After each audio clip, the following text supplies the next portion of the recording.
Hi, I'm Kim, and you're watching Kim Wilson TV.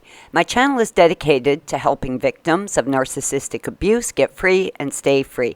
If you're new to my channel, please visit Kim Wilson TV at YouTube. There's approximately 500 videos there on the subject. Love bombing, idealization, devaluing, and the discard. Now, the discard is a very, very painful chapter of the relationship with the narcissist, and though people want answers, and possibly 10 or more answers could be presented, there really is one underlying and determining factor in all of this. The narcissist is not a unique entity. They do not possess character traits like creativity. They are slaves to an agenda. This is a looping cycle that they have repeated their entire life and will continue to repeat their entire life. Certainly, things can occur within the relationship that will spur the discard on. For example, maybe their mask is slipping. Maybe you're asking more questions than usual. Maybe you're not complying like they want you to. Certainly, there's a multitude of shifts within the dynamics of the relationship that could move the discard forward, but ultimately, the discard was coming. The narcissist knows this. Now, you can also say that possibly their overwhelming, all-consuming fear of abandonment is definitely spurring this on as well. They believe you are going to abandon them, therefore they will, and always do, abandon you first, believing it's imminent. But once again, this all comes back to the cycle. They know the cycle, so to them it is imminent. And most frequently, it isn't the narcissist that does the final termination of the relationship. It's quite often the victim, because the narcissist is just going to push and push and push until you have no choice but to leave. Many victims, me included, have described our departure as running like we were being chased by Satan. They will not stop until you leave. Believing that it was imminent anyways, they just keep going. Now, I don't want that to be confusing or sound like a contradiction, because within our community, it is basically understood that the narcissist executes the discard, but on the other hand, it is ultimately the victim that is going to walk away and make the final decision that they aren't going back. This thing is over. So just to clarify what I mean, the narcissist abandons us while still in the relationship with us. They withdraw their love, they withdraw their support, they withdraw emotionally, and they're very likely seeing someone else. But during this time, a victim is not trying to abandon them or further push the discard. What the victim is typically trying to do is fix things at all cost, trying to love them well, trying to figure out what they're doing wrong that's causing this withdrawal of their love and emotions. We are typically very frantically trying to fix things. It isn't until things become so unmanageable, until our lives are in such a horrendous state, that we ultimately leave. So the discard really is a two-part thing.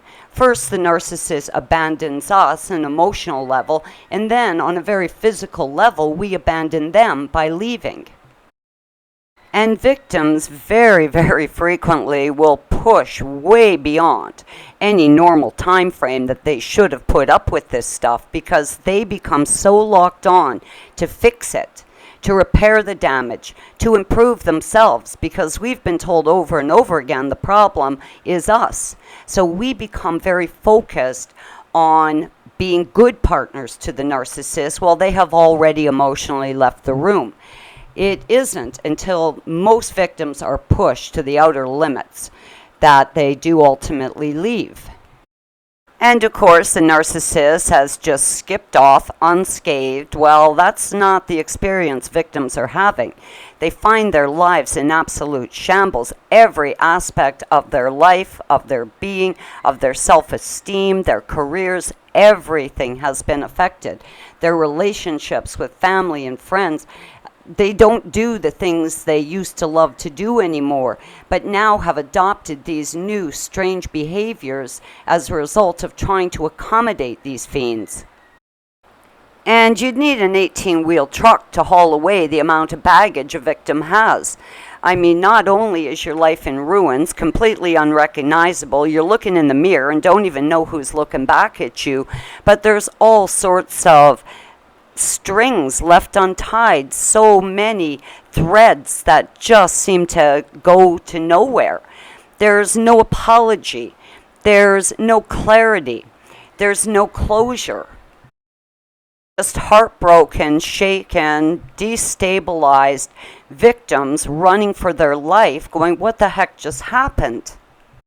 A normal person in the final stages of a relationship would hope to have some closure. You would hope to have some questions answered. You would like to have some clarity as to what the heck just happened to your life. But that doesn't happen for us, and there's a tremendous lack of justice. The playing field was terribly uneven, and quite often crimes have been committed against us. And there just doesn't seem to be any justice, any sense of fair play. Not only are we confused as to what happened to us, we're confused as to what more we could have done, how we failed so miserably, where'd we go wrong. Ultimately, it would be much easier to heal and restore our lives had we been given just basic courtesies like some closure, an apology, some clarity, a little bit of justice, but that's not what we're going to get.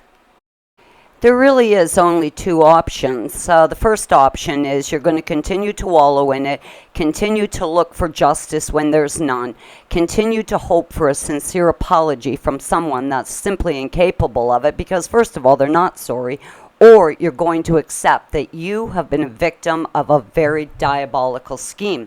You were caught up in a looping cycle that this creature is absolutely condemned to repeat over and over again throughout their entire life cycle. For me, acceptance of the inevitable seemed to make more sense, and it freed me up a lot quicker.